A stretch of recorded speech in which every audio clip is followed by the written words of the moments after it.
Hey. Hello, everyone. Welcome. Hi. How's everybody feeling out there? You guys ready to pregame? Ready to pregame. I know. I feel like we're the Brady Bunch. Ready's right now. up. It's like where everybody's at. There's a center square there. All right, so yeah, we're gonna get started. Audience, how the show's gonna work tonight is we're gonna have a few different rounds. Our first round, we're gonna give you some recommendations. We'll give 5 from each of our collections. We might give you 5 of our favorites. We just might give you 5 recommendations that we think you should check out. So that's gonna be super fun to see everybody's different choices. I know everybody has different tastes in Criterion, just because Criterion has such a great variety. And then our second round, we're looking at titles we're going to pick up in the sale, getting our shopping list ready. What are we interested in now picking up when Monday comes around? Because right now, I think that's the info. I think Monday is when it's going to start. So hopefully that is true. And then our third round, and this one is always my favorite because this one's always really interesting to see where people go with this one. But what titles would you like to see go to the Criterion collection in the future? So that's our 3 rounds today. Just to remind everybody out there in the audience, if you love collecting Criterion like us on the panel, go ahead and mega smash that like and subscribe. If you love movies like us too, go ahead and unlock some thank you videos through Super Chats. And then, of course, check out some memberships for exclusive perks like choosing some live stream topics. So if you want me to do a live stream on another boutique label, hey, you could do that if you're on a high tier membership. So definitely consider that. But let's get into just comments real quick to welcome everybody, and we'll get right into the first round. So just quickly going through these, we got Adrian in the house. So welcome, Adrian. We got John Joe Gigolo. So good evening as well. We got Jerry in the house. We got Magic Hands in here. Let's see. We got my mom in the chat. We got Huck's Pop Culture Cafe. Look at this rock star panel tonight. Hit everyone. Hopefully, hit that subscribe. He means. Hopefully, we don't get attacked after everyone. Yeah. Oh, hi everyone. Okay, gotcha. All right, now everybody's saying hi to each other. So let's get right into this first round here. So some recommendations from our collections here, and what's Johnny watching? Well, what are you watching from Criterion, or what do you want other people to watch? What are your recommendations here? Okay. KB already knows one of them I'm going to say, and it's going to be Night of the Living Dead, the original Night of the Living Dead. Very good choice. Yeah, see, he knows what I'm talking about. I fell in love with that movie ever since I was a kid, and I was so excited when Criterion, when they said they were going to announce it for Blu-ray and then 4K. I love that movie. Great choice. And then just run through your other choices as well, Johnny. What else do you got to recommend? Of course, Malcolm X. I mean, how can you go wrong with Malcolm X? Very good. I love Malcolm X. Very nice. By others, this one just recently came out, I think a couple months ago, but Thelma and Louise. Excellent. I love Thelma and Louise. I love Ridley Scott. 12 Angry Men. I was on the fence about getting the Kino Lorber one, but this one's got, both versions of 12 Angry Men, so I would highly recommend picking that one up. And my last one, it is to me the greatest film that's ever been made, and that's Citizen Kane. I love Orson Welles, and I just love that movie. Nice. Good choices. Good choices. I know, Steve, you had all those ready. I know. He was on the money. He was showing them all for me. It was with Vanna White. I wish we got more of the deep. I would have shown all of mine, but they're all boxed up. I hear you. Those are great titles, though. Yeah. I wish we got more of the deep cut Orson Welles. It's pretty cool that we got The Trial now, even though that's a wacky movie. But I know, Tim, I know you were kind of warning people on that one, right? Yeah, I like it, but yeah, it is not a typical 3-act structure or anything. I can imagine someone going in thinking, hey, I liked Citizen Kane, and they put on Trial and like, what the heck is this? Right. Not linear at all. The trial was a pretty wacky novel too. Yeah. Yeah, I've never seen. Was it F for Fake? F for Fake. I've never seen that one. I need That's to on check that Criterion. out. Yeah. That's funky too. I even though this is a Criterion stream, by the way, Lady from Shanghai, really freaking good. That's Kino Lorber. It's so good. Seconded. Rita Hayworth's so awesome in that movie. Probably one Yes. of the best Patels ever. Yes, and that was like right after their divorce, and people blamed him acting like he was doing everything as pretty much revenge to her. Old Hollywood's so square, isn't it, man? It's funny, Johnny. I still have not seen. I have not seen Citizen Kane ever. I don't have it. Yes, I don't own it, so that might be something I should just grab in the 4K and give it a watch. You have to manage your expectations though, because I know when I saw it, I felt like it was the most hyped up movie of all time. Everybody's like, "This is the greatest movie ever," and I watched it. I'm like, "Are you serious?" Yeah. By the end, I'm like, "Are you serious?" The That's biggest what this thing though was? is if you watch a movie pre-Citizen Kane and post-Citizen Kane, it is so monumentally groundbreaking in filmmaking. Like it opened doors with techniques no one thought about. So all movies basically after Citizen Kane owe techniques to Citizen Kane. Yeah, you got to take it into There's time a scene in Family Guy. Family Guy spoofs Citizen Kane, and I've never seen Citizen Kane, but there's a shot in Family Guy where Peter Griffin gives away the ending. So I'm kind of like, yeah, there you go. Yeah. But now you know what you're getting into. Yep. Oh my gosh. Yeah. I only saw it one time. Maybe I need to rewatch it again, but I'm like, oh, so disappointed. Yeah. It is slow. It grows on you though. Once you see it multiple times, it does kind of grow on you after a while. Citizen Kane does. But that was some good choices, Johnny, because you had a good variety. You had everything going very classic up to very modern. Like Thelma and Louise is so good. Malcolm X was great. But that's a long movie. You got to plan a whole day around that one. Good choices, though. But it's worth it. It's worth it. Oh, yeah. Oh, and there's good special features on that, too. Like that can give you a whole nother day of watching. Yeah. Oh, we got Jerry saying we need dead presidents on Criterion. I haven't even seen that one, so yeah, that'll be a cool way to check it out. Yep. Money to burn. I know, right? KB, what's your recommendations? I know a lot of people out there just buy in July and November, so if you miss this in July, I would highly recommend Cooley High. Just to get, perspective. Chicago, early 60s, a lot of good Motown music. And, it's kind of like a coming of age movie for these high school kids. So really good one. I'll start with that. I'm going to keep banging the drum on this one, which is Portrait of a Lady on Fire. That's me clapping. Great. Me too. Look at all the clapping right there. Thank you. See, now I feel like I should go watch that one. I'm like, there were so many subtitles, yes, but man, is it a great story? Great story. Great story. The cinematography is chef's kiss. It's fantastic. Yes, it almost is a separate character in the movie. Yeah, for sure. Recent one that I'm sure a lot of people have picked up, but just in case you haven't, me and Uncle Marty. Oh, so good. After Hours 4K. I've dedicated this year to upgrading or collecting all of his filmography that I can. So this was a great time for an upgrade because I was about to buy the DVD from I think from Diabolic. And when this got announced, I chatted them and I said, can I make a change to my order? He's like, no, you have to keep your After Hours DVD like everybody else. So it was like a big joke. And I was able to cancel the DVD.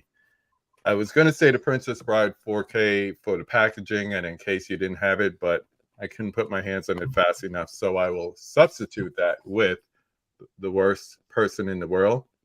Another subtitle, but great movie. kind of like an older coming of age, because you have a woman on the brink of turning 30. And I know for a lot of people, when they're about to turn 30, they start to evaluate where they are in life, what they want in their future. Do they want kids? Do they want to be married if they're single?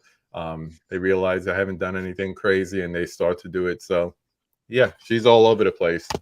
So great movie.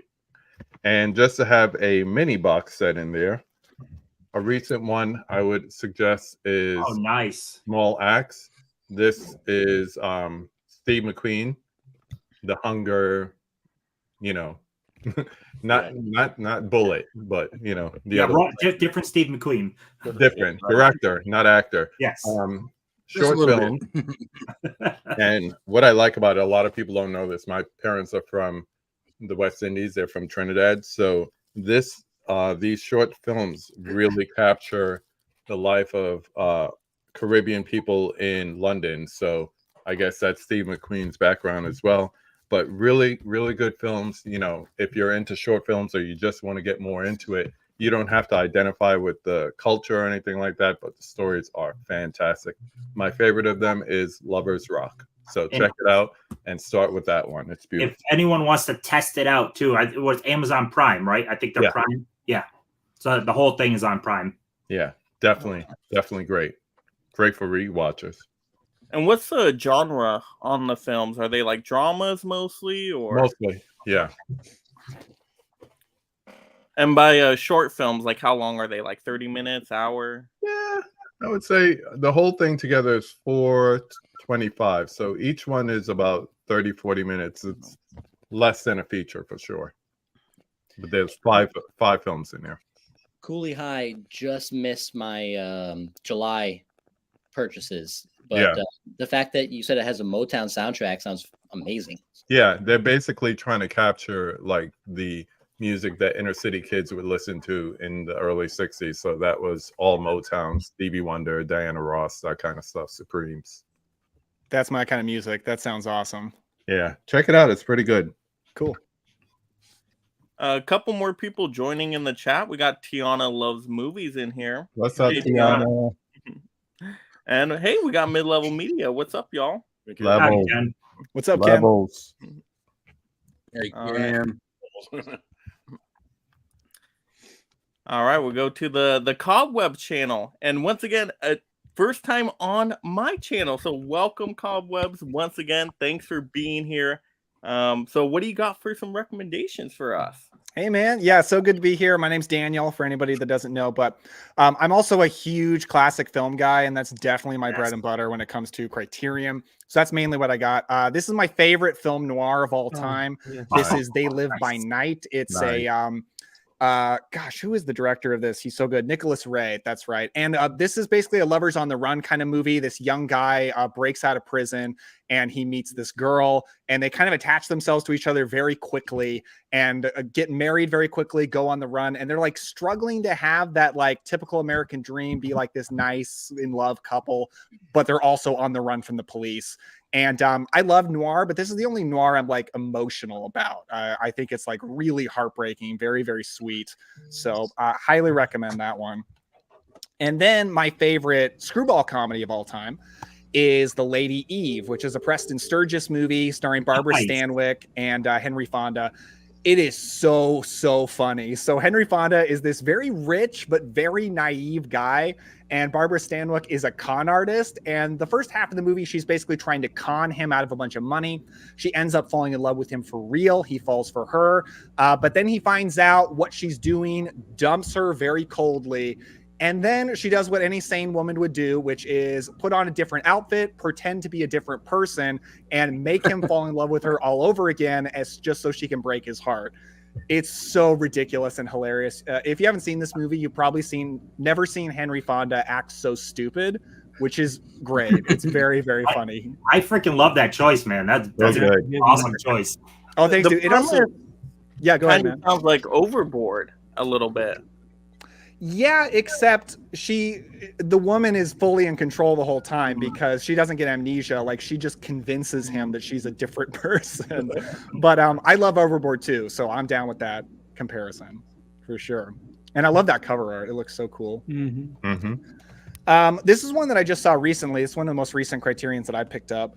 And this is Valerie and Her Week of Wonders, which is a really weird Czechoslovakian vampire movie from 1970. I love like old school horror. And this is kind of feels like folk horror. It's about this young girl. She's coming of age in Czechoslovakia. And kind of like this circus comes into town, and there's this one guy, and he's a vampire, and he looks pretty scary. He almost looks like Lord Barlow from Salem's Lot, except doesn't have blue skin, but he's that kind of Nosferatu looking vampire. And it's very weird and kind of avant-garde. So I usually only get into like artsy movies if they're also horror movies. So this one did end up being very up my alley. And I really enjoyed it. So it's a pretty cool vampire flick. And then I've got a 1950s Western. This is Jubal. I think this one's super underrated. This is one I like never hear people talk about. Yeah, really, really good. It's a Delmar Daves movie. He did 3:10 to Yuma, also with Glenn Ford. And Glenn Ford is basically this ranch hand who goes to work for Ernest Borgnine. And Ernest Borgnine has this very young, very beautiful wife. And she decides very early on that she's got to have some of that Glenn Ford. So she is just throwing herself at him. And the movie becomes this like pot boiler, erotic thriller, kind of as erotic as it can get for the 50s, where he's like trying not to sleep with her.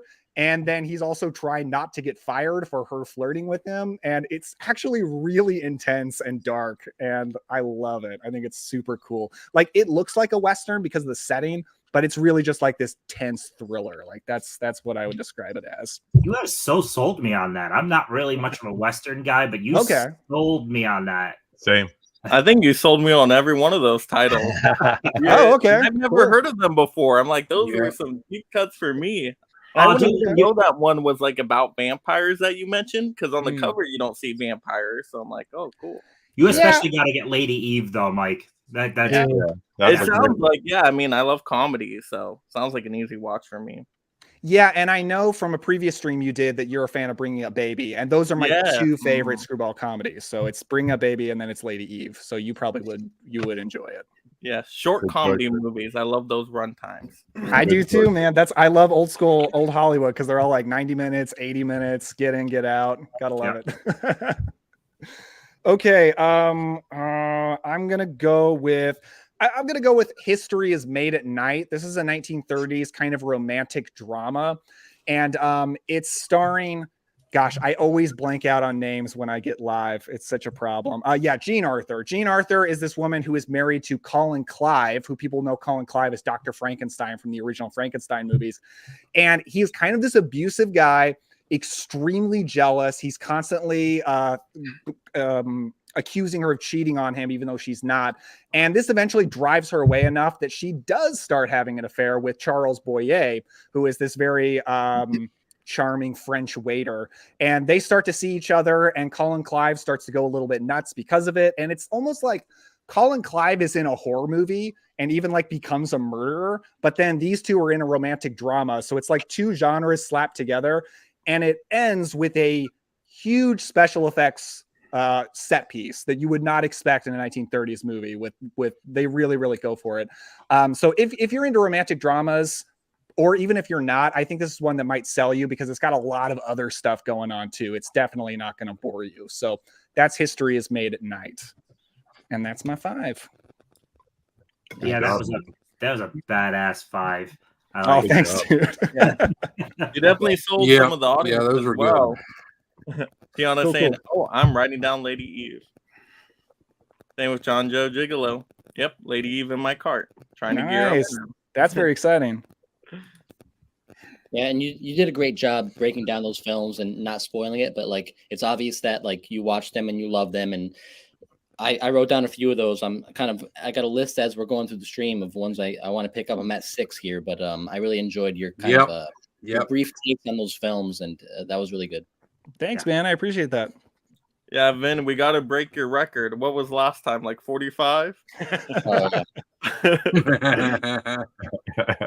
You're like, no, not again. Not again. Not 45 again. All right, Tim, what do you got? All right, so why don't we start this off with the movie High Sierra, with Humphrey Bogart, fantastic, but Ida Lupino, really freaking good in this. This is a film noir crime caper. It's just about robbing a hotel of sorts, and the whole movie is building up to that, and it gets pretty intense with a really cool car chase at the end. Bodies start piling up as the movie goes. It's a lot of fun, though. It starts off with a little bit of comedy, a little bit of fun, and gets more serious. And Ida Lupino, if anyone doesn't know, she's one of the most groundbreaking early female directors, which is pretty cool. Like, she directed this in 1950. How many female directors were there in 1950? Yeah. Not much. So this is definitely worth checking out, but maybe add this in as a second. This is not Criterion, but just it's pretty cool. There's not a whole lot of women directors from that time period. No. So next up, we're going to stick with film noir with Pickup on South Street. Really good movie. This is she is pretty much making a drop for an item. This movie has commies and pickpockets, basically. He's the pickpocket. A lot of stuff goes on as people are trying to get their hands on what he picked up. And it gets pretty cool. There's a supporting role by Thelma Ritter in here that is freaking awesome. She is so great. She was nominated for the 4th time in a row because of this movie. She's fantastic. A lot of fun. Again, another one where bodies start to kind of pile up. That's kind of film noir. We also have another Mickey Spillane movie, which there's several of these. If you don't know, this is the character of Mike Hammer. It's a detective movie. A lot of fun, a lot of intrigue, a lot of terror.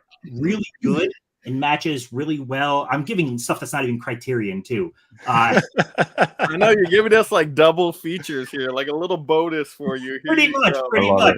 Because, yeah, this is a Mike Hammer movie, but this is also a Mike Hammer movie. This is from Classic Flicks. So just if you ever run across this for a good price, they kind of double feature pretty well. They're the same character, different movies, same character, different actors, same character. Next up, we're going to go with a film noir classic that is freaking phenomenal. Mildred Pierce. Joan Crawford is amazing in everything. And it's also in here. She has one great daughter and one hellish little bitch of a daughter. The screen and strangle. And everything is about her trying to give her daughter the best possible life, the one that's just absolutely awful to her. And a lot of stuff happens. It's so freaking good, though.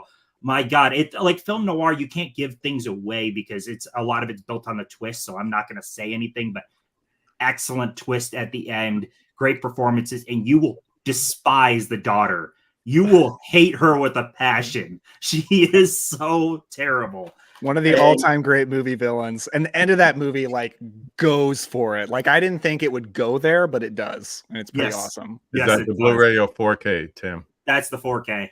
Nice. I recommend the one, but yeah, it is on 4K, so I may as well pick that one up. Last one, because that was 4, right? Because I threw in that's 4. So last one, let's go with Riot in Cell Block 11. Nobody, I don't think people even know this one exists. This is just a prison breakout movie. The entire movie's taking place basically in real time. What's really cool is most of the cast is actual prisoners. They only brought in a few actors, and then the rest of it's just real prisoners acting with them. It's a lot of fun, a lot of tense parts to it. Some cool prison breakout. Yes, KV's got it. Yeah, DVD. That's how long I've had this. Like DVD. no one talks about this one at all. So that's all, I was like, I had to highlight this one. It's super short too, 80 minutes long. An 80-minute prison breakout. Like this thing has no fluff. It just gets right into it. It's prison breakout immediately. So yeah. The prisoner actors were pretty disappointed at the end of the film when they still had to go back to prison. I was like, I can leave now. No, you can't. What's cool too is one of the lead actors was at the time an actual actor, but also a ex-inmate that went back to prison too. Holy cow. Yeah, I never heard of this movie either. That's crazy. This sounds amazing. Definitely check this one out. Tim, do they have like any special features on there with like interviewing the prisoners at all? No. I didn't check out that. I didn't know if they got intense with that. That'd be so interesting. Yeah, I didn't check out. There's a decent amount of stuff on here, but I didn't check out the special features on it yet. But Like, how do you feel? You made it to the big time on the movie screen now. Oh man, great recommend. I don't think I've heard of any of those. Wow, you guys are on a roll. I'm like, I thought I knew movies until I came on this panel. If I had to tell you one though, Mike, this is like a must. I agree. Yeah, you're convincing me on that, especially when you said 4K. I'm like, ooh, I didn't even know that was a 4K. Yeah, it was on Blu-ray for many years, and then what was it last year that they put out the 4K? Yeah, I think so. Yeah. Man, my shopping list is growing now. It always happens. I'm like, I'm going to stick with a few this time. Nope. All right. Steve, what do we got? Okay, so can everybody hear me okay? Yes. Okay. So earlier, Johnny mentioned 12 Angry Men. It was actually right behind me, so I couldn't get it. But as far as my 5 titles, this one I picked up last July. I think it was released sometime last year. But it's Chilly Scenes of Winter. This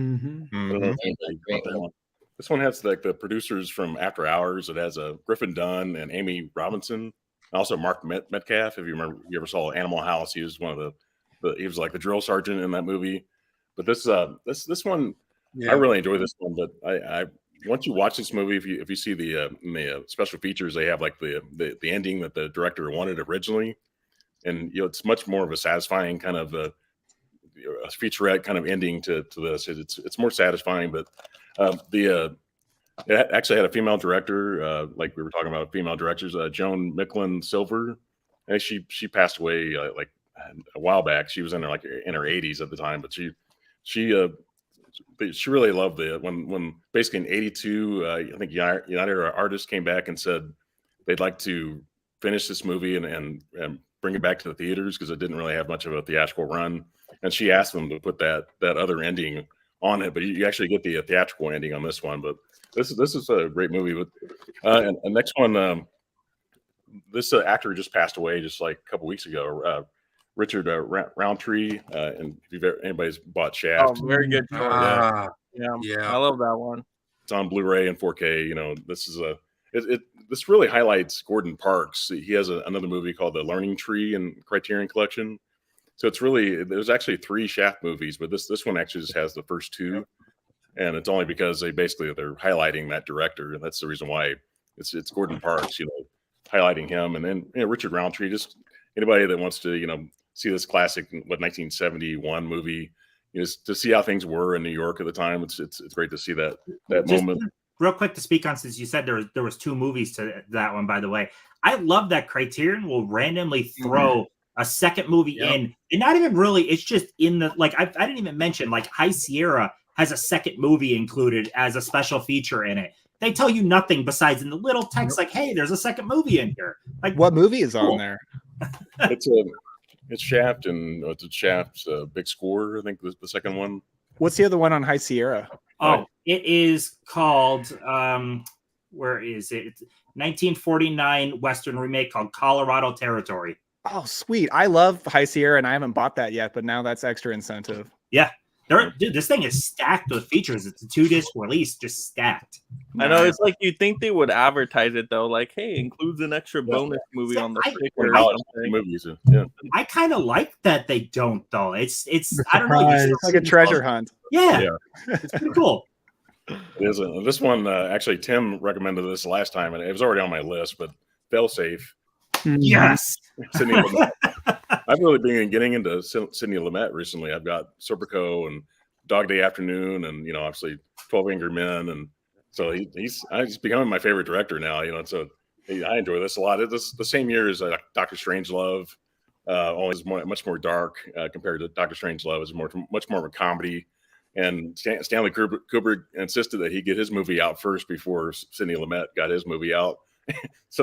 And obviously, this movie didn't do as well because it wasn't a comedy like Dr. Strangelove.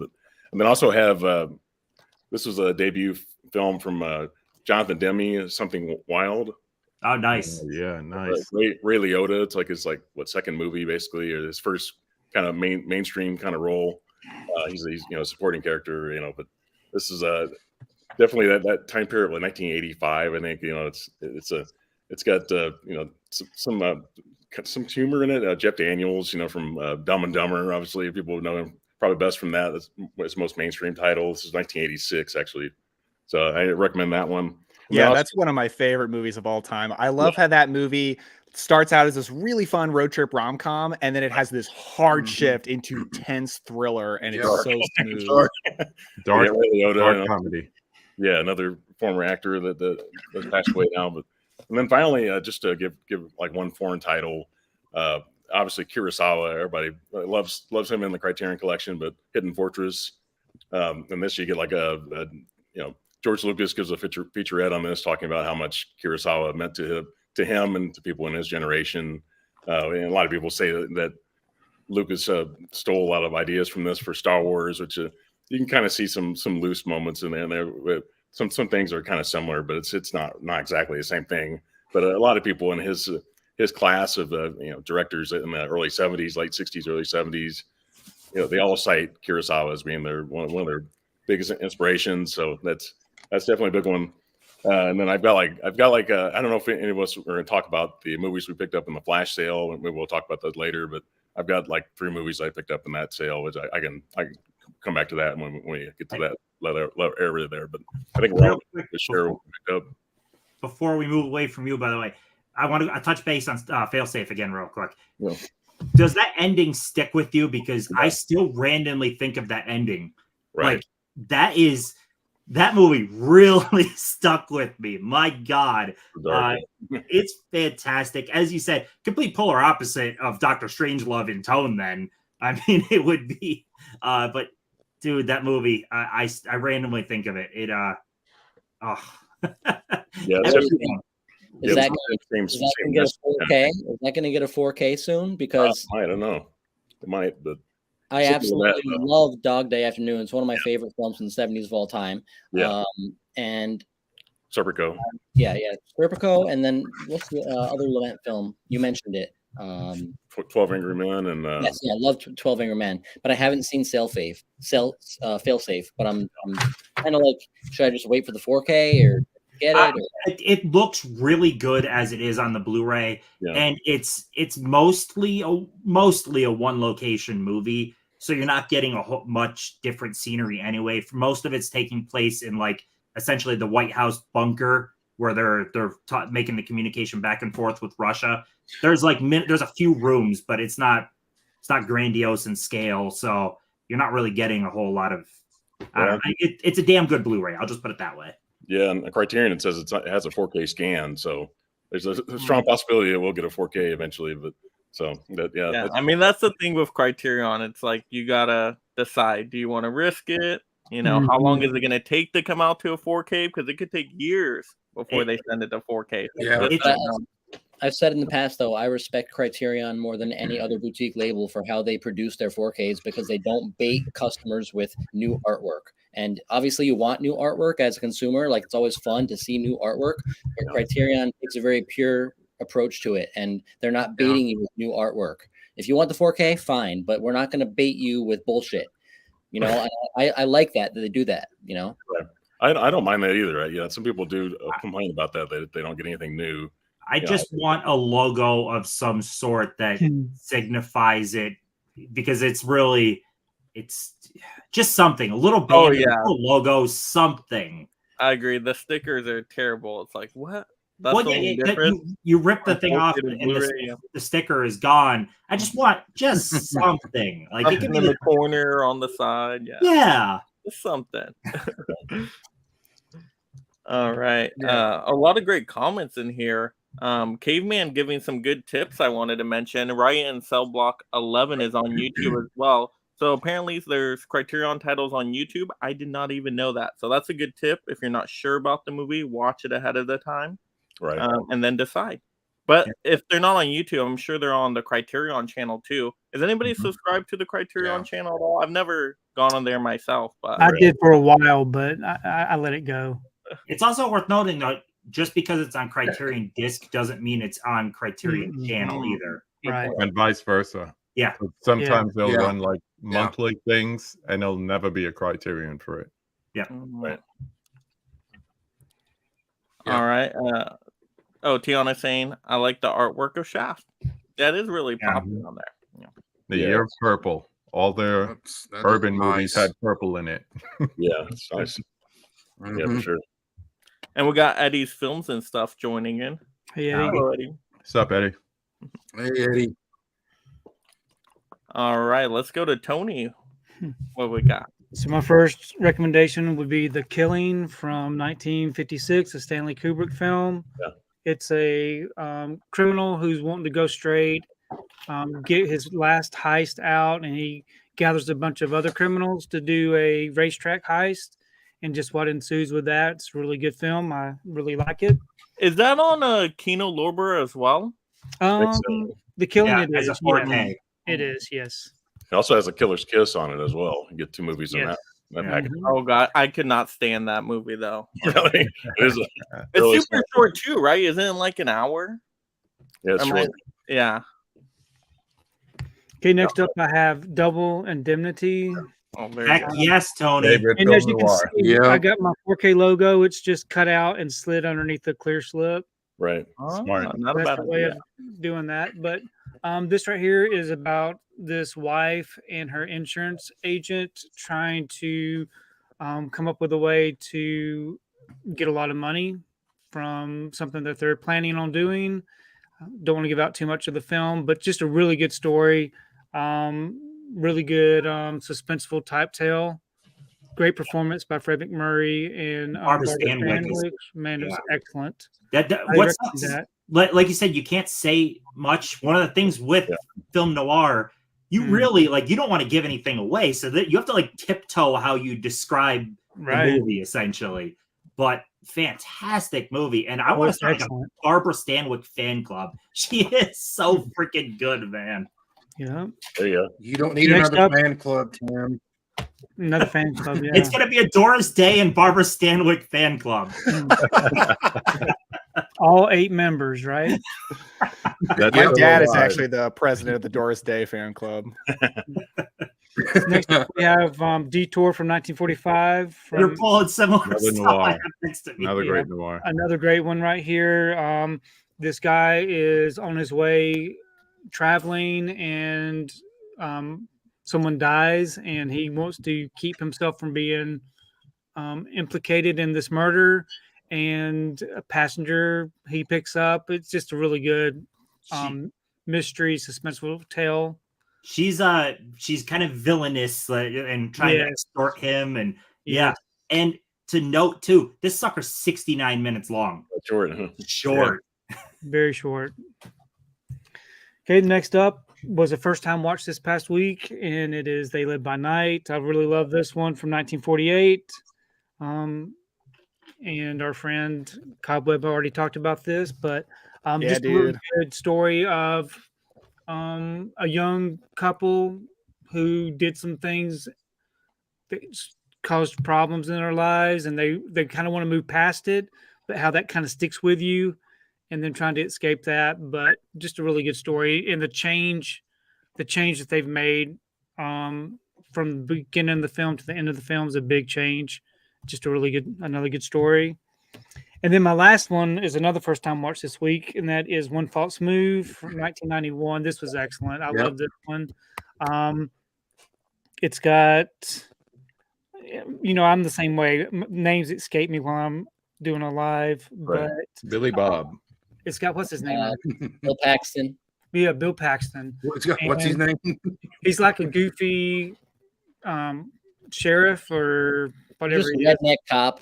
Yeah, redneck cop, Mm-hmm. and these big city cops come to help solve this crime, and it is just another good one. I love That's it. Good. It's a neo noir, right? Yes. Yeah. Yeah. Okay. And then the standout, I guess, is Cinda Williams, the lead actress. She was excellent.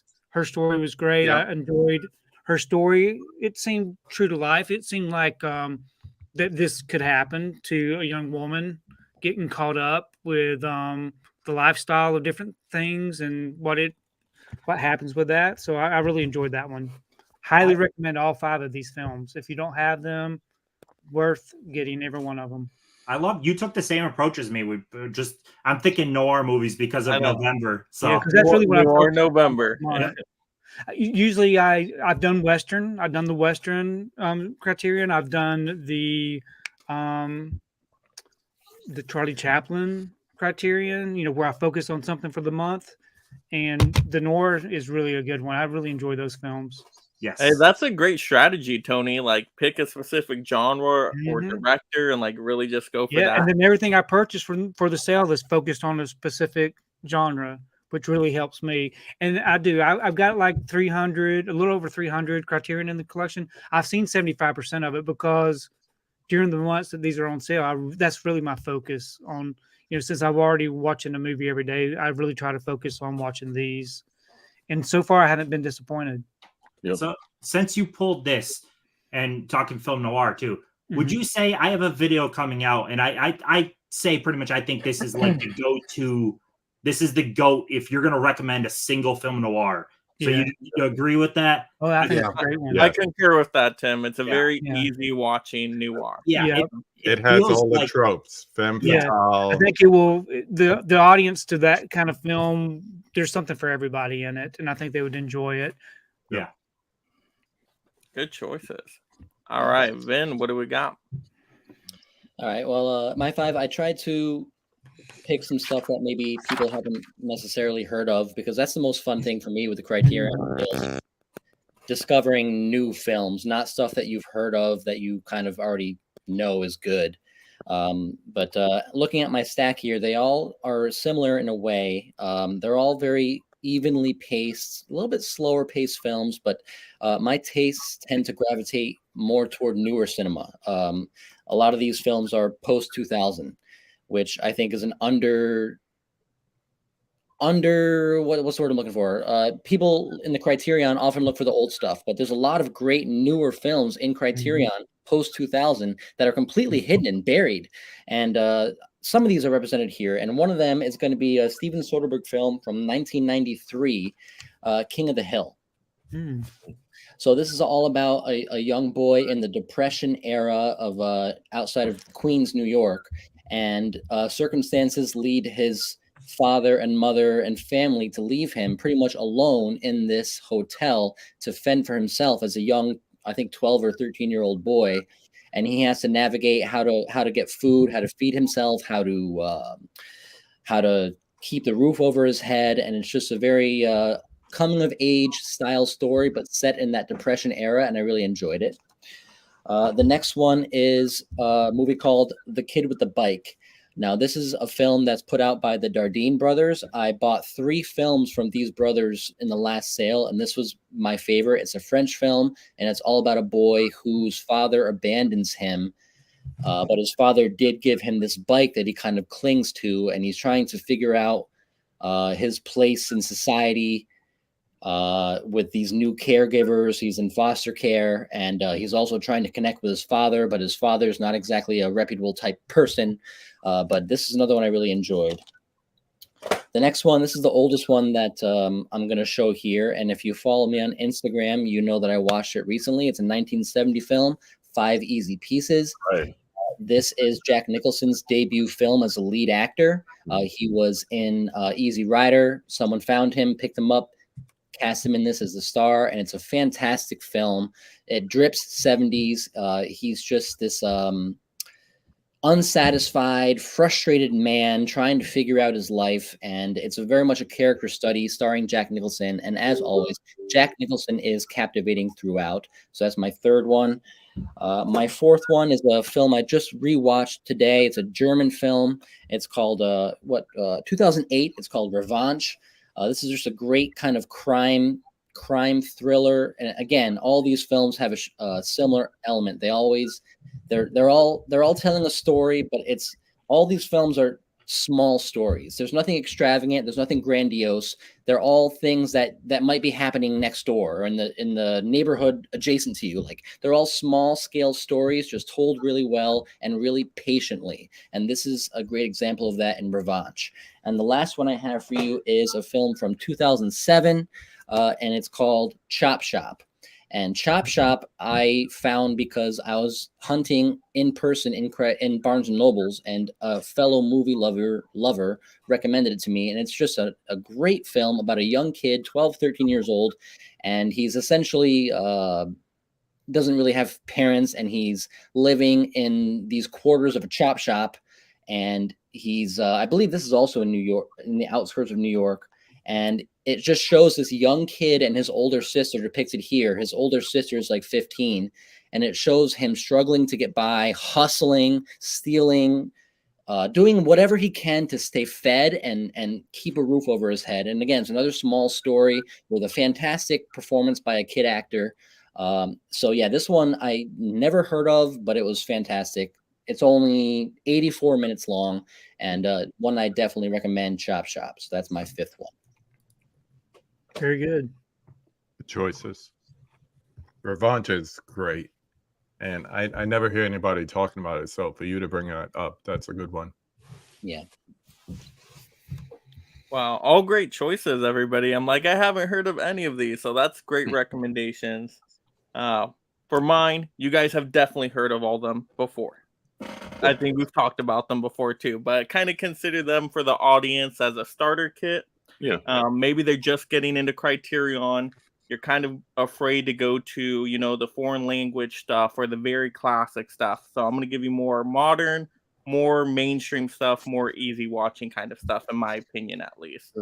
So I'll run through them quickly. But here we go. Here's my stack of 5. So in the recent Criterion sale last time in July, the big hot title was The Fisher King. You guys told me on this one last time. Yeah. I absolutely loved it. You know, it's a Terry Gilliam film. And between this and Time Bandits, I would definitely go this one. I think this one's more easy watching. This has something for everybody. You got romance, you got drama, emotional moments, strong character performances with Robin Williams. So good in here. So good in this movie. And it hits you with the emotions, right? I just absolutely love The Fisher King. So I'm happy you guys sold me on this last time, and I really appreciated that one because I'm like, this is so good. I never heard of it before. Oh, so good. That's easily my favorite Gilliam. That film is so good. It is, yeah. Yeah. Jeff Daniels, Oh, he's so good in it too. Yeah, they're great. The chemistry in there is just perfect between them. And it had more romance in the film too than what I was expecting. Like, it gets into some pretty good romance moments as well. And I'm like, okay, I wasn't even expecting that. You got some Robin Williams wiener in there too. Yeah. Oh yeah, you do. You got to see a lot of him, definitely. Selling point right there. Jeff Bridges, yeah. I said Jeff Daniels because I mentioned him and something wild. All right, and my next one, I guess I'll recommend a trilogy here. Everybody's heard of this trilogy probably by now, but I mean, come on, the Before trilogy is great. Yes. Yes. Yeah, if you love romance movies, that's really the genre here. But I love the first one in particular. You like well-written dialogue. Just these performances are so good. Ethan Hawke is amazing in the movie. But also the lead actress, the name escapes me, but they're so good together. And it all takes place in a day. I mean, but it flies by, just goes at such a great pace. The scenery is beautiful in there. And I love how they take place, 7 years apart, I think it is. So you get to see them kind of age and all that, and it all comes back, by the third one. But it's really cool. It's really cool seeing this relationship at different points in their lives. So, yeah, and they're all good, too. All 3 are really, really good. So, yeah, you got to go with the Before trilogy. Highly recommend. Yeah, Julie Delpy. I like the a little bit more than the first. I like the first one, too, but I kind of like the middle one the most. The third one's kind of a downer in a lot of ways. Yeah, I was going to say, the third one has, I think, the most powerful scene out of all of them when they're just already just embittered and they just kind of hate each other, and they're just... There's a scene in that one of the rooms. I don't know if it was a hotel or whatever, but where they're really going at it, and that was one of the most powerful segments in the whole trilogy for me. In that third film, yeah, it's the most dramatic acting, but it's such a downer though. But a lot of people like the third one a lot. I like the third one too. Yeah, for sure. Yeah. And you do finally get to see the lead actress by the third one. So if you're waiting, you're like, hey, when do we get to see some stuff in there? By the third one, you get that, people out there. Yeah. You know what I mean, Steve, It gets there eventually. All right, and then of course I always have to recommend a Wes Anderson title, just because I absolutely think he's an amazing director. Now I've been diving more into his films, like every Criterion sale. So the Wes Anderson title I'll recommend. That's an easy watch. Got to go with The World Tenenbaums. Hilarious Yes. movie. Love that. Great Yes. cast in here. What you got? Ben Stiller, right? You got Owen Wilson in there, and a whole bunch more. Right, Gwyneth Paltrow, isn't it? I think so. Or Yeah. am I thinking someone else? Okay. Yeah, she's in there. Yeah, it's like an all-star cast, Mhm. and it just has such funny moments in there. So I would say for Wes Anderson titles, it's probably one of the most easy watching ones. I would say it's Right. top 3 easy watching, because sometimes Wes Anderson titles can get a little out there, and you're like, wait, what the heck am I watching? Now this one is a much more easy watch. So Royal Tenenbaums, highly recommend. You guys, Wes Anderson fans out there? No. That's Yeah, and that's my very favorite first one. Criterion right You're there. like, no, you're not a Wes No, Anderson I fan? Oh. don't jive with this style. His humor is not for everybody. That's for sure. I used to be. Very awesome. He lost me though. Really? Lately, his films lately. Oh, Mhm. Yeah, they're really I like Yeah, Asteroid older City. stuff? Good. Bottle Rocket is fantastic. Bottle Rocket, Mhm. Tenenbaums, Rushmore, but Asteroid City. I was like, what's Oh happening? yeah. Really? yeah. Oh, I I heard liked a lot of it. I people think I'm the bad only mouth one it. who liked it. I'm giving it another try, but yeah, Tenenbaums, like I said, that was my first Criterion, so Me too. I have nostalgia with that one. Yeah. Man.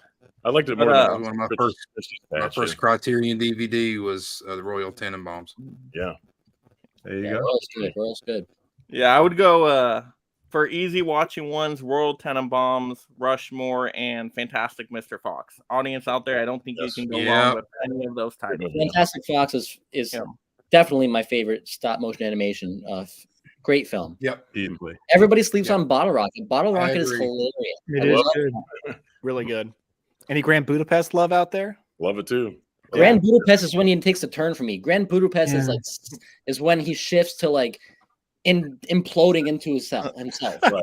I think that's his last Budapest. great movie, so that's the time where it really worked for me. At Yeah, I least. think it's the last great one, that most accessible. Yeah, I enjoyed that one a lot. All right, my next choice, of course, we gotta support Wall-E out there. I mean, Wall-E's Yeah. amazing, and it's just cool that I love Disney Wall-E. actually got a title on the Criterion. We never thought it was going to happen. So I'm like, when this came out, I had to support it. Hopefully, we get more Pixar stuff in the future. But the box set design is just so cool. I love that design. And then there's so many special features jam packed in here. I was shocked by how many special features they put into here. So yeah, Wall-E's it's a great film, and it kind of plays in two different films. It's like a silent movie, romance at the beginning, and then it goes into this whole different kind of more blockbustery action style by the second half. So I really like Wall-E. I Big do. fan. too. I like the whole movie a lot. I I, love definitely Wall-E. like the first half more though. Right. Yeah. I love that whole silent, the 30, 40 minutes, right? It's quite a bit. Yeah. The I first, like that they took all the special features from like the Ultimate Edition Blu-ray, Mhm. which is like 3 discs of special features, and just put it all in a 4K and then added to it. Right. Yep. I had never seen that until I bought the Criterion. I didn't realize that Wall-E's like a hero. He's a hero. I thought it was more bleak, way more bleak than it would be. And I couldn't believe how good it was. And the special features just lasted forever. Like I'd watch those I forever. know. I don't even remember if I got through them all. Like I tried. I'm like, I'm gonna get through all of these, and it was like hours later. I'm like, I'm still going. I've used that story on there, the iWorks story about like the Disney history and how it led into Pixar. I've used that in class. That's how much stuff is on there. If you just watch the movies, that's a good disc to just take some time and explore in full detail. Yep. All right, my last one, I'm going to have to go with my favorite out of the entire collection. I know everybody has this one by now. We've recommended it before, but you got to go Fast Times at Ridgemont High. This is what got me into the Criterion collection, because at first I'm like, I don't know, is Criterion for me? There's like a lot of classic stuff. I don't know if I'm going to love these movies, but when I heard Fast Times, I'm sold. Let me try this out. And it is hilarious in here. Great cast again. I mean, you got was it Sean Penn as Spicoli in there, right? Yeah. Oh, he's so funny in there. Oh my goodness. But it's a raunchy comedy. It's like American Pie, but 80s style. The music, the soundtrack, so good in there. Heartfelt moments, emotional stuff in there. I mean, it just has everything. I love Fast Times, and then the special features, jam packed with great special features. So yeah, overall, really cool design too. So yeah, I love Fast Times. Highly, highly recommend. Yeah. This doesn't have a. Oh wait, did this get a 4K yet? Yeah. Not yet. It does. No. Yeah. No, Which one? I was gonna say No, that's Dazed and Confused. They, Yeah. 4K. I'm surprised Fast Times hasn't gotten a 4K yet. I would think that one right away would be like a top choice for 4K. Yeah, that's another one I have never seen, so I'd like to get it, but it's like, good. yeah, they're gonna put a 4K out. So. Yeah, probably. Or Kino. So good. But yeah, those are my choices. But yeah, those were great recommendations from everybody. I think we got every genre in there, every decade almost, and wow, great choices. So let's get into our second round here, number 2 round. We are going to talk about some titles we are looking to pick up in the sale. So just kind of sharing our pre-shopping list here, I guess you could say. I know we'll probably add more as we're out there, which is always fun to come back with the post-game sale show. Yeah. But Johnny, what are you thinking about picking up this time around? Well, I was just going straight forward for just like upgrades from what I have in my collection, but you guys managed to screw that up because I have lists, just everything that you guys have mentioned. I've said I gotta have that one. I gotta have that one. But before you guys gave me all of yours, I was going to look at the others. I know it just came out. I was a huge fan of that, especially when it came out in that double pack for the DVD. So I want to pick that one up. I need to upgrade my Breakfast Club. I want that Criterion collection because anytime there was a sale, it's there. And I'm like, and I would always go grab something else. Barry Lyndon. A friend of mine has said, you need to watch Barry Lyndon. Watch it, man. All right, fine. I'll get around to it. So I'm going to pick it up. And it's long, but it's my lovely. favorite. Yeah, I've heard it's long. And one of my favorite Wes Anderson films, Fantastic Mr. Fox. So good. So I don't have that Criterion release yet, and I'm going to go and pick it up. There's something about Wes Anderson. It just, whenever I put one of his movies in, I'm just like I'm at peace. I'm not bothered. I just feel just relaxed whenever I watch any of his films. And I have to upgrade Shaft because all I have of Shaft is the snapper case one. I've seen it in there, and I'm like, well, I'll get it next time. And then when I'm ready to go back and get it, it's gone. Yeah. So I'm like, no. So I'm going to pick that one up this time around. Right. Great choices. But, and there's like 40 or 50 others that you guys have listed that I'm going to have to make cuts to see. Double Indemnity is going to be one of them I will pick up. It's fantastic. Left, man. I don't have that one. I've never even seen that one. So I'm going to pick that up. It's great. All right. KB, what are you thinking about picking up? Not much, man. I have to tell you, I kind of went ham in last month with the flash sales. So I ended up picking up 3 4Ks and 5 Blu-rays and then a Blu-ray set. So I think I showed this on my last conversation, the 31st of the month. I got these credit card reward gift cards. Wow. And this is going to pay for everything I pick up this month from Barnes and Noble. So I'm going light. I'm just going with I'm double dipping on Mean Streets. I'm getting the Criterion and I'm getting the second sight. Yeah, I'm gonna give that one to my daughter. She gets all my Blu-rays when I upgrade to 4K. So I'm gonna get Mean Streets. I'm also getting the others. And I didn't pick up the Todd Browning collection with Freaks and all that. It's awesome. Yeah, I'm definitely picking that up as well. So, and then I have 2 other ones. One false move is one like what Mr. Tony showed, and I'm just keeping it open for whatever I find in the store from there. And that should kill these 2 cards. Yeah. All right, Daniel, what are you thinking? So I did get a great deal on some Criterions today. If you guys are interested in seeing them. Ooh.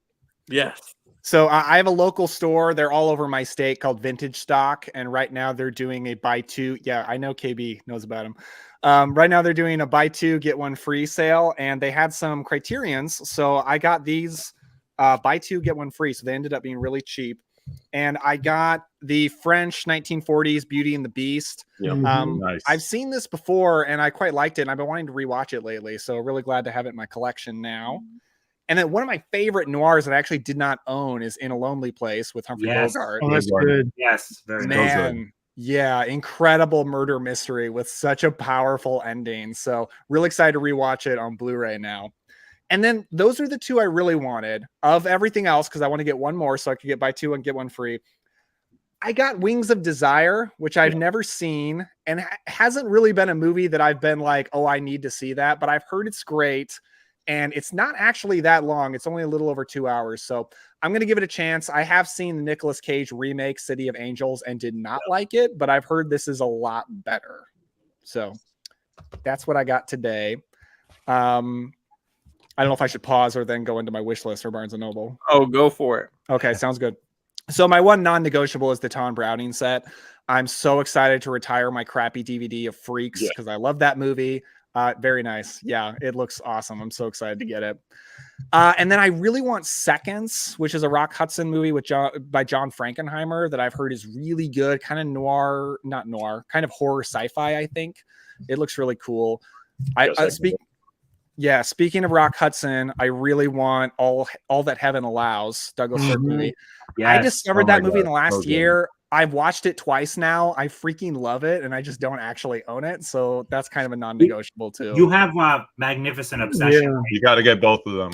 Yeah. Both No, of but them. I've seen it, and I don't like it as much. Oh, really? I Oh. do. Those melodramas. I do love Written man, on the they get Wind, me. though. That's okay. an awesome movie. Those melodramas get me into feels, man. Yeah, especially if they're Douglas Sirk for sure. Mm-hmm.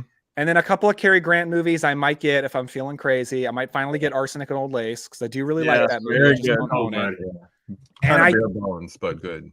okay, cool. And Tim is going to kill me for this. For some reason, I've still not seen Charade. So I really Oh, need to see dude! Charade. I know. I thought you were going to say summertime. Oh God, I've seen summertime. Summertime. I have. You like summertime, right?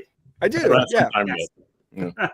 Catherine I Hepburn's will probably my say, favorite actress. Charade is a very good movie, but I am disappointed they didn't really have much special features on Right. it. That was the only drawback. Yeah, It's- that's another okay. bare But bone. it's Hitchcock without being Hitchcock. It's so fun. It is. Cool. Walter Matthau's in it. He's Oh, great. I love him. All right, Tim. What do you think? I don't have a list per se because I'm in the film noir mood. So I'm basically just going to go on the site, see what they have in stock that's film noir that I want, and add it to cart. I'm not going in with much of a plan except for They Live by Night. If that is on their in stock, that is absolutely getting purchased. Past that, it's whatever's film noir. Like I'm probably not buying a single thing that's not film noir. Like it's just I'm in that mood. Love it. All right, Steve, what are you thinking? Well, KB mentioned this. This is the 50th anniversary of this movie. It's released on November 21st. Mean Streets. Definitely Martin Scorsese. Definitely have to get this. I bought this used literally 2 months ago, and then Criterion announced it was going to be released on Surprise. 4K. And so yeah, I definitely have to upgrade this one for sure. Excited about that. I've got a list here. Devil in a Blue Dress. Mhm. That's a good one. Yeah, The Others. Definitely, I wanted to get The Others during the flash sale, but it was released the week after the flash sale, the Criterion flash sale. So I knew the Barnes & Noble sale would be coming up. So Last Picture Show, it's you can get that on a box set right now, but it's getting released on, I think it's 4K Yeah. by itself. And I think someone had 5 easy pieces. I think Ben had 5 easy pieces. That was in the box set as well. So I've got In the Heat of the Night.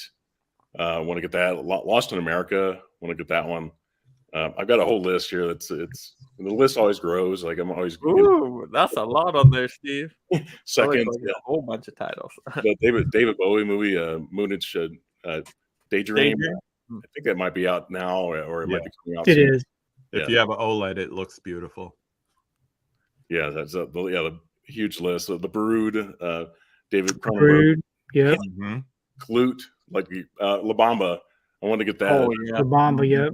Yeah, so a whole list. So I'm gonna get at least probably 9 titles, and I highly recommend people, if they don't have the rewards card, the free one from Barnes and Noble, pick that up, because I've got like a $5 credit on my account right now, and for every $10 I think you spend, you get like a basically a stamp on the on your card, and once you get 10 stamps, you can get $5 off your next purchase. So it's well worth it. It's free. It's not like a membership thing where it doesn't cost you anything to do it. Mhm. And I And wish you don't I have, and you don't actually have to have a card stamp. They actually keep up with it with your Right. account. Yeah.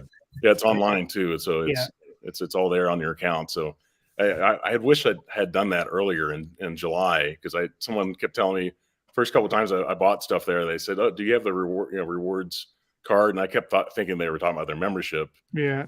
And so I wish I had done it sooner, because I could have gotten probably $10, because I bought so much stuff in July that I could have used that and gotten at least $5-10 off my Criterions. And like any money you can save on $20 purchase or $25 purchase, it all adds up. You can get more movies that way. So I'd highly recommend signing up for that for free. It just takes a couple seconds to sign up at the cash register, and you'll be set.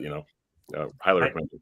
I do want to note real quick too. We're mentioning all this stuff, but no one watching or anything like that, go put yourselves out money wise. Where there's 2 sales a year, plus there's the flash sale, and 99% of this stuff does not go out of print. So don't go bonkers. Right. Like don't load up carts full. Just get some, and there's always the next sale and the sale after that. Yeah. Right. It's Stay too, within the budget. too many times people go absolutely like ape shit, and it's like this stuff will be there. So just so Quit judging me, Tim. I was just thinking Tony's there, like, nah, man, I'm going bonkers all the Right. way. Don't tell me what to do. And then I'm just thinking, Yeah. what if they Tell Tony announce, not to like, buy anything. they're pulling the title from My the only store. suggestion is to go with the Kino of In the Heat of the Night Yeah. instead of the Criterion. It's Yeah. going to be 4K, and you get 2 extra movies in it. Okay. The 2 sequels on Yeah. here, and the transfer looks pretty good. From I used to have the Blu-ray, the Criterion Blu-ray, much better on the 4K. Okay. Man, I wanted that one in the Kino sale, but then when I went back, it was gone. Gone. Man, Yeah, you so got to bad. get these early. Oh. All right, Tony, what are you thinking? Well, I had 16 titles picked out, but now Tim shamed me. You don't have Tony's money. Usually my plan when I go into these Barnes and Noble sales is to just I go with a list, of course, based off of recommendations. Like I got a lot of recommendations tonight from y'all, but I just like to go browse and look around to see what hits my eye. But I don't really go in with a big plan of what I'm going to get. Most of the things that I wanted to get, I've already got. I did participate in that flash sale, so nothing really big. I do want to get some of the newer releases that are coming out. Yeah. Other than that, I'm just going to go browse. that's some of the best. Think about fun with Tim. it. And think about Tim as I'm carrying. loads of Criterion in my arm. I just wanted to point it out though, because the one nice thing with Criterion is like most of it doesn't go out of print unless they lose the rights. Yeah. It's going to be in print for a decade or more. So there's that FOMO isn't there. There's not the I need to get the slip cover like Right. it's just it's the same release will be there in 6 months. Will be there in a year. It's okay. That is kind of relaxing about it, unlike the Vinegar Syndrome sale where you're like waiting until midnight for it to drop so you can get the slipcover before it sells out. 42 copies left. Yeah, watching the number go down. Yeah, that is a good thing about Criterion. You don't really have to worry about slipcover stuff most of the time. So. Yeah, they don't have a lot of them. Yeah. Vin, what are you thinking? For me, much like Tony, it's kind of the same where going into Best Buy during these sale months is like the last vestige of like pure joy as far as physical media hunting and buying. Like I have one about a half hour away, and I'm lucky enough that they still keep a large stock. So when I go there during the sale months, there's always other people, one or two guys floating around, and you end up talking to them, and that's how I found so much. So it's like it's this thing that I know is dying and it's going to be gone soon, but while it's not gone, it's so awesome to be able to go and browse physical media in person, because for me right now, I'm 90% Amazon or online. So Yeah. I love going there in person, but I have a little list here, some things I want to definitely grab upcoming. Don't Look Now 4K. That Mhm. story sounded really interesting to me. I definitely want to get to Others 4K. There's a Jackie Chan set coming out with 6 early Jackie Chan films from the 70s and 80s that I definitely want to get. It's called Jackie Chan Emergence of a Superstar, and that's coming out next week. So I really, really want to try and get my hands on that one. I want to get Mean Streets. I'm a Criterion guy. I know it's going second sight as well, but I'm not going to double dip on that. I'm just going to go Criterion. And the last one that I am interested in is a film called Tampopo. Yep. Yeah. Tampopo, Good yeah. one. All right. Yeah, I have to go in with a budget. I got to do a budget, and I always get my stuff usually on Amazon. So the ones I'm going to go with, you guys already mentioned a lot of them. The Others, everybody says it's a great film. I know nothing of the movie besides Nicole Kidman's in it. That's the only thing I know about the movie. That's Mhm. it. Good. Don't You let know anybody anything spoil it else. for you. Yeah, so I'm excited. I'm excited to check that one out. Of course, Mean Streets. I want to see more Marty Scorsese films, and I've never seen Mean Streets at all. So it's going to be a first-time watch for me. So, yeah, I'll definitely take the Criterion cheaper copy over the second site for sure. And then I got to add another Wes Anderson title. It's just a tradition at this point. So I will go with Bottle Rocket this time. You guys have convinced me on Bottle Rocket, so got to add that in the collection. Oh, yeah. I need that one. I love the cover artwork, too. The artwork on the Wes Anderson stuff is just so cool looking. Owen Wilson is so good in that film. Mhm. I'm excited. I'm excited to check that out. And then same thing with like Wes Anderson. I feel like I need to get an Alfred Hitchcock title, so I'll probably go with Foreign Correspondent this time. I know KB, I think you really like that one, right? So I got to check that one out. Do you already have Rebecca? Yeah. Okay. I don't have the Criterion edition. I just have in like a Blu-ray set, but yeah. You have Notorious, right? Yep. Yeah. Okay. Tim and I are like, wait a minute, get the better movies. Do you have this? Do you have that? See, actually, the funny thing is, I'm not a massive fan of Rebecca or Notorious, so Notorious, man, they're that's a lower good one. Hitchcock for me. You know, How I'm a real dare Ringo you. person, so 39 steps. 39 steps. Notorious is so good. Everybody loves that one. I know. Well, I mean, it's still good. I mean, even like lower tier Hitchcock to me is still like good. His films are always good to great. He only has 2 movies I don't like, which is Topaz and Torn Curtain. The rest I like. I can see that. Yeah, so it's a safe buy for me for sure. And then I'm thinking, you might have convinced me now, Tim, on that. What was the one? Mildred Pierce, you said? Mildred Pierce. Mildred Pierce. Yep. Okay. I got to check that one out. I feel like I'm going to add that. It's a film noir on both ends of it, and like a romance kind of in the center. It's such a good movie. Yeah. Yeah, I think what that's about 5 for me, huh? I think 5. Plus, it's a rags to riches story too. Yeah. Oh yeah. Oh yeah, definitely. But you're gonna want to just strangle the daughter, though. throw her off a building or something. She's so terrible. And if you want a double feature of Daughters to Strangle, also watch Imitation of Life, because you want to strangle a daughter in that one too, for different reasons. Make a letterboxed list of daughters to strangle. Yeah, explain that movie night to your wife. Now- This is now what I we're need- doing. Yeah. Now I need to get on Letterboxd. See, I still need to get on these things, okay?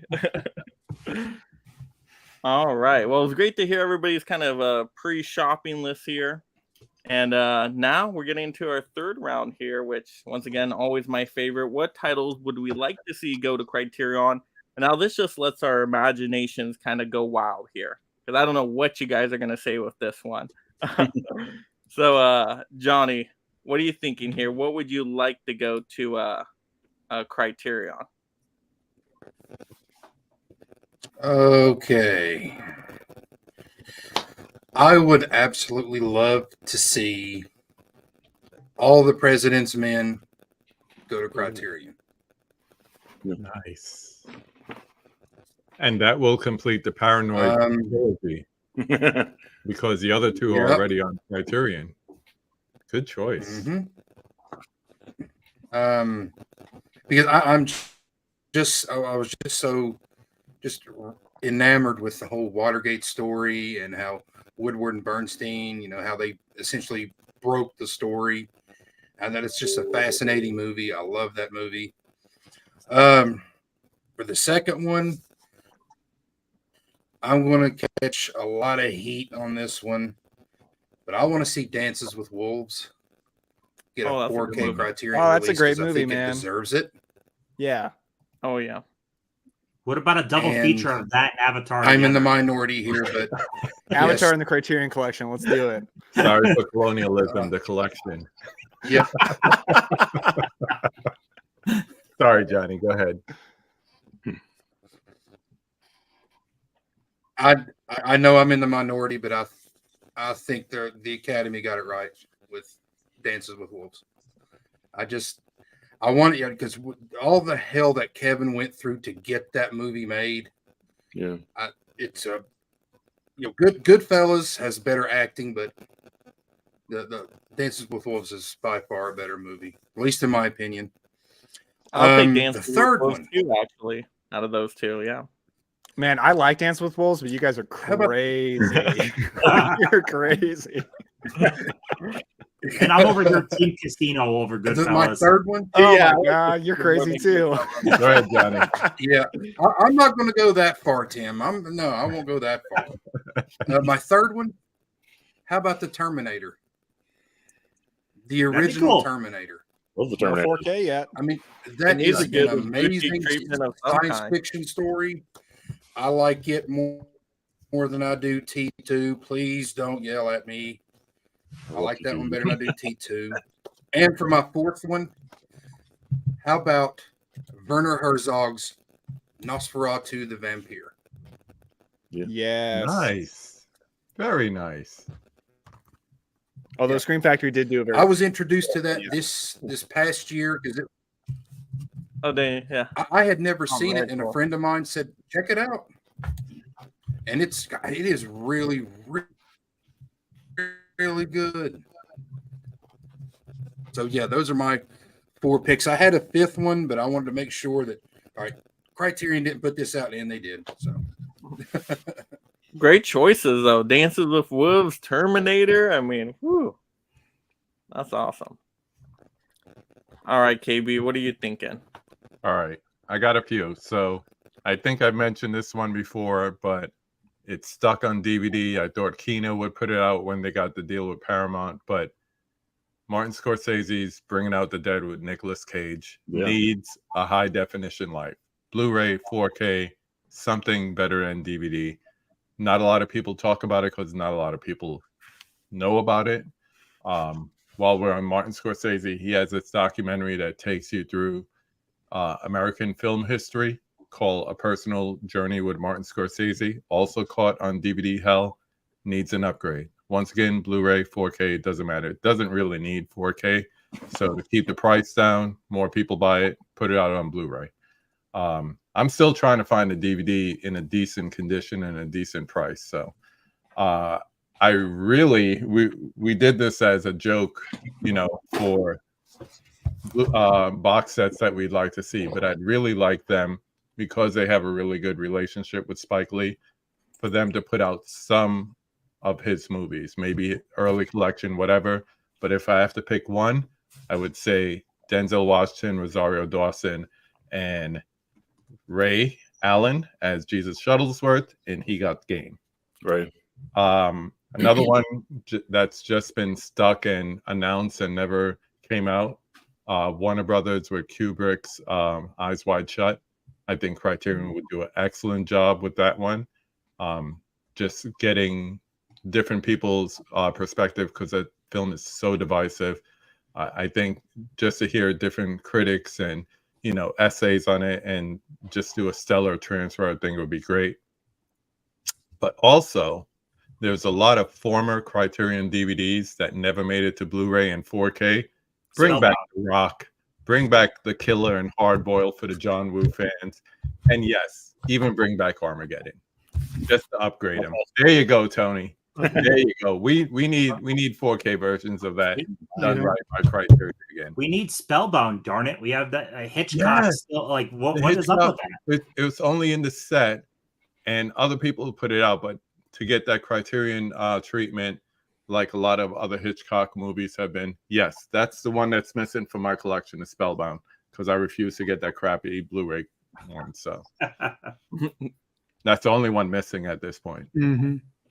What about some of the Laserdisc titles that Criterion had that have never come back to the collection? Some have, but not a lot of them. They all have different numbers. Those are license issues at this point. I mean, they had everything. They had I Love Lucy episodes. Yeah. So a lot of those things are just licensing that will never come back around unless they put out a pretty penny. Yeah, I would take an I Love Lucy complete collection Criterion set. Oh yeah, me too. That's my wife's favorite show. My kids love it. Day one movie, TV show. Yeah. Yeah, I'm trying to think. Do they do a lot of like TV sets at all? No, or no, not at all. No, but there's a heavy rumor of a Twin Peaks one though. Mm-hmm. That'd be good. Yeah, that whole thing, the movies, the show. You know how quickly those DVDs and Blu-rays sell out every time Amazon finds a few copies. Mm-hmm. So that'd be nice. Yeah, let's get that out on at least Blu-ray. Yeah. In a Criterion treatment, that would be lovely. Well, the rumor I read was supposed to be all of it in 4K with Firewalk with Me. They have 1080p's of all the transfers of all the episodes, so they can at least get it to Blu-ray, if not 4K. Yeah, well, what's funny is that the rumor was retweeted or responded to by one of the showrunners of Twin Peaks, so that leads some type of credence to the rumor, right? Mm-hmm. Yeah. All right, Daniel, what are you thinking? Okay, so for this first one, I'm kind of indignant that it hasn't happened yet. Very serious about this one. So Criterion has released Swing Time with Fred Astaire and Ginger Rogers, but there are 10 movies that Fred Astaire and Ginger Rogers did together, and this is the only one on Blu-ray at all, which I think is so crazy because they're such an iconic pair for classic musicals. So I would love a Criterion box set of all 10. You get Top Hat, you get Shall We Dance, so many great movies. I think a Criterion box set of all 10 Fred and Ginger movies would be awesome. And then I'm just a huge I'm just a huge fan of Ginger Rogers in general. So she's got a couple other screwball comedies I love that are not on Blu-ray. And those are Vivacious Lady with Jimmy Stewart and Bachelor Mother with David Niven. Both of those have Warner Archive DVDs. So probably if they come to Blu-ray, it'll be Warner Archive, but they haven't done it. So you snooze, you lose. Criterion can do it. It would be awesome. And then I absolutely love Captain Blood. It's a 1930s swashbuckler starring Errol Flynn. It's a pirate movie. It's so good. It's easily Errol Flynn's second best movie behind Robin Hood. But it's still not on Blu-ray at all, which I think is crazy. Now, again, probably if it gets put on Blu-ray, Warner Archive will do it because they've been doing a lot of Errol Flynn stuff lately.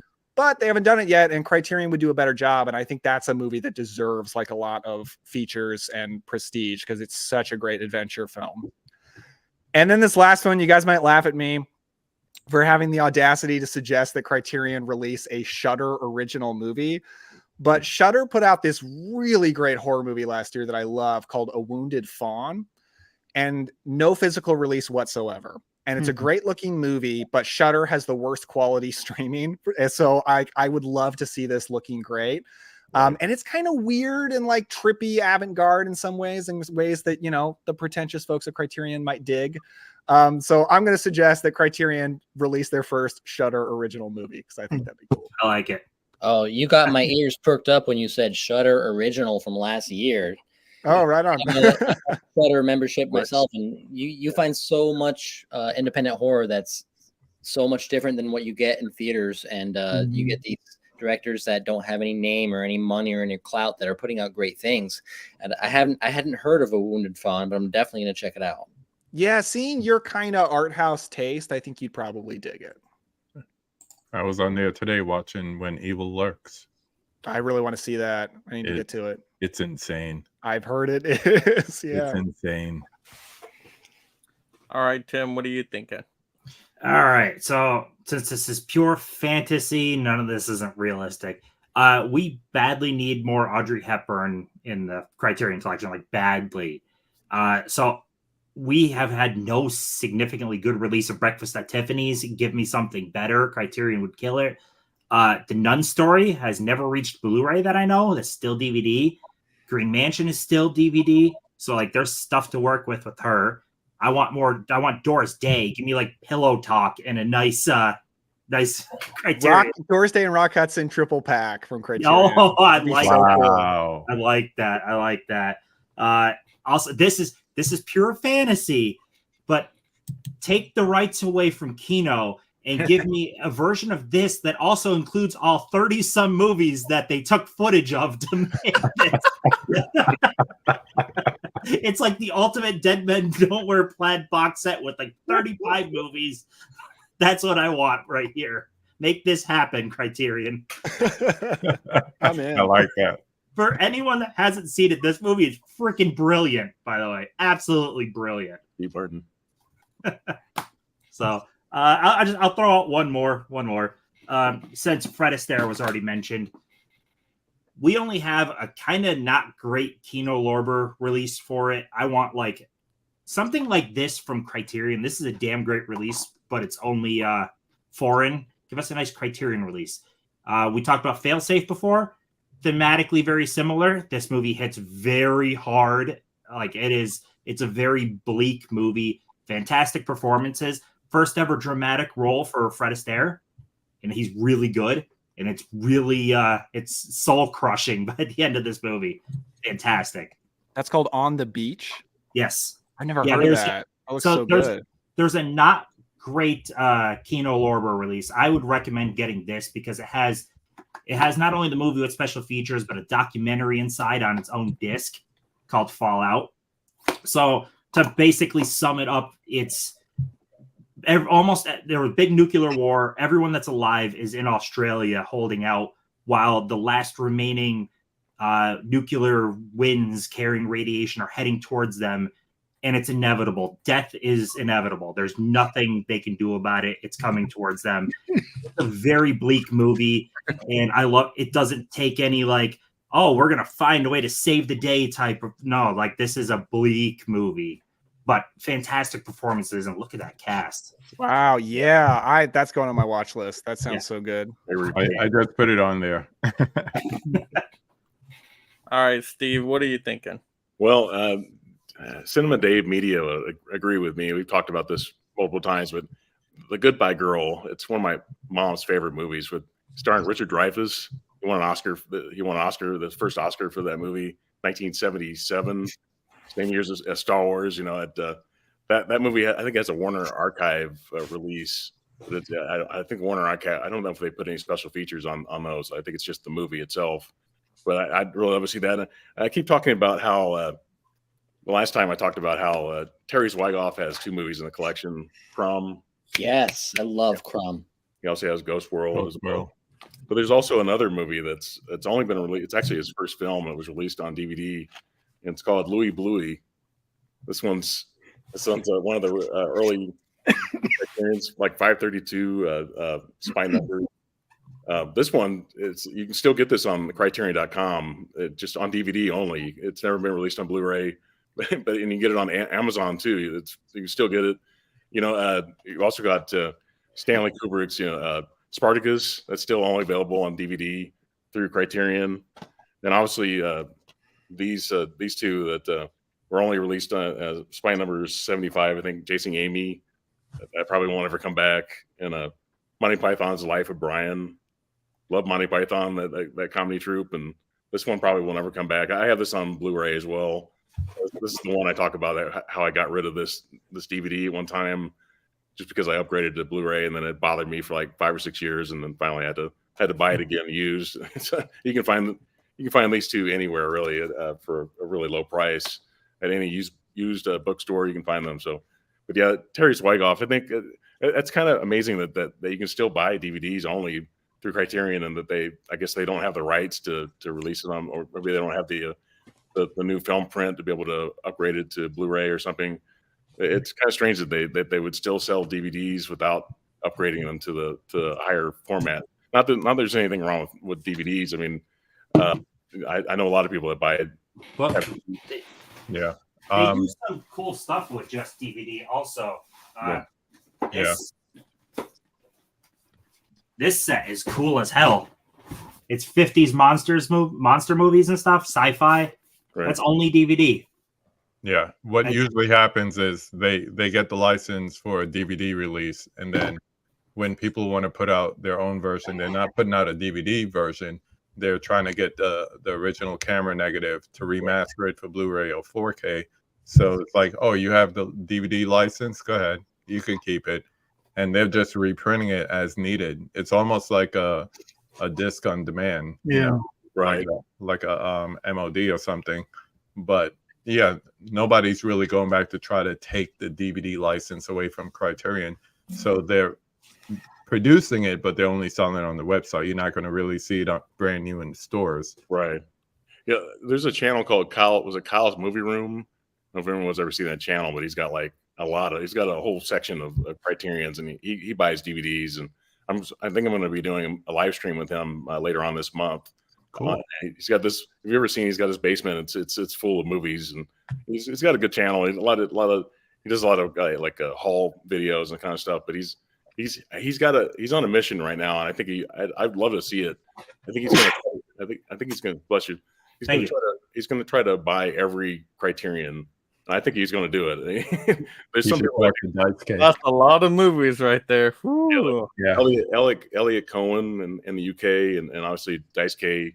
I think Dice K. I know he has every Laserdisc, but I don't know if he has every. He has every release. He has every release. Mm-hmm. I'd love to see that though. I think that's I don't really buy DVDs anymore through Criterion, but I would love to see that because some Criterions have never been released on higher formats, so you have to buy the DVD if you want to get every spine number. And I don't really buy movies Criterions by spine number. I have a list, and at someday I may actually get down to getting a lot of them, but I usually go with the titles I really want, and they're usually on Blu-ray or 4K.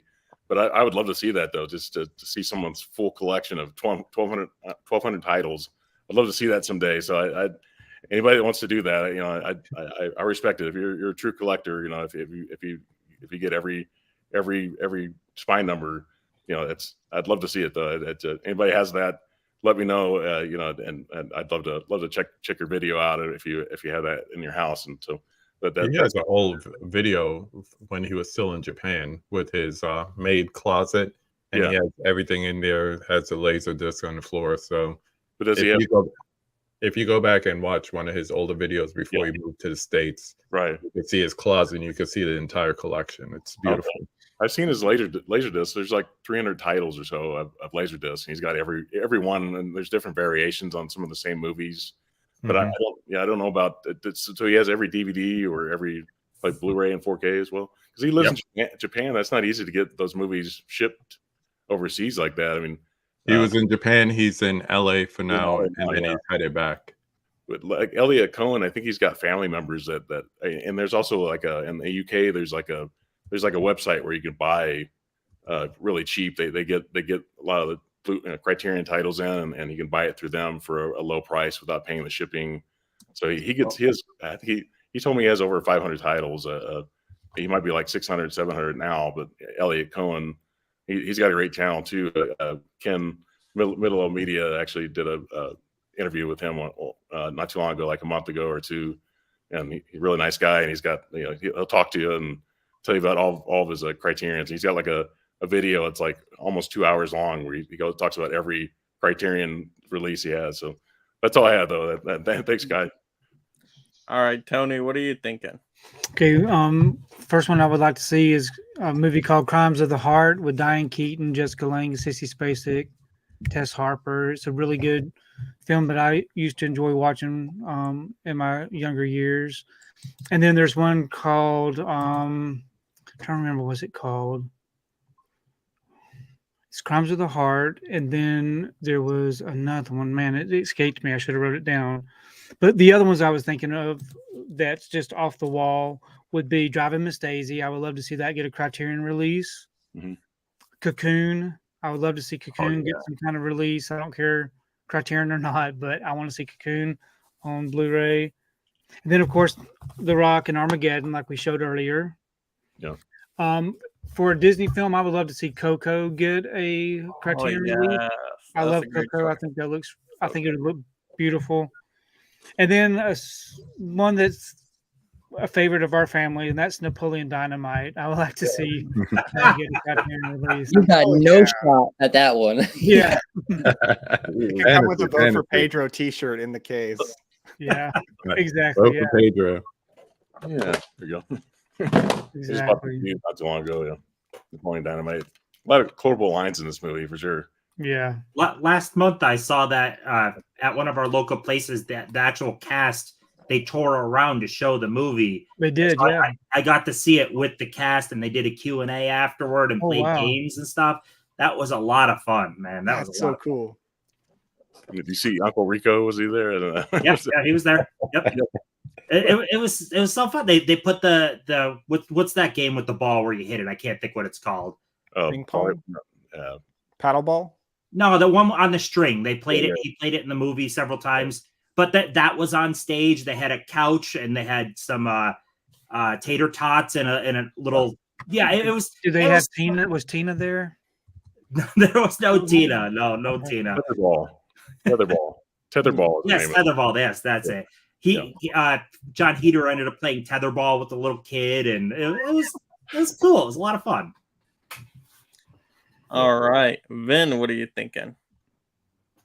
All right, I approach this very much from a director-actor standpoint, a director or actor who has ties to the Criterion Collection already. The first one, we have one Paul Thomas Anderson film, I think just one, in the Criterion Collection, being Punch Drunk Love. I know that There Will Be Blood, my all-time favorite PTA film, is already getting released, but what I would be ecstatic for to come out from Criterion is The Master. I adore this film. One of my favorite films, top 10, top 20 all time. I love it. So if this came out from the Criterion Collection in 4K especially, I would be all over it. The next one, we have Bong Joon-ho. We have Memories of Murder. We have Okja. Snowpiercer. We have Parasite. But what I would love to see get some more attention and some more love is Mother. This is a fantastic film from Bong Joon-ho that nobody knows about unless you dig into South Korean films. You're not going to know about Mother, but it's a fantastic film, and I would love Criterion to put this out. The next one, we're going with my man Stanley Kubrick. I love him. We all love him. And this release is another one that doesn't get talked about much. This title doesn't get talked about much, and that is Lolita. I would love for this to get a proper 4K release. It's a black and white film. I think it would look fantastic on 4K. Love Lolita. That's my third choice. My fourth choice, I am admittedly cheating a little bit here. I love Dustin Hoffman. I love the films that he has in the Criterion Collection already, whether it be The Graduate.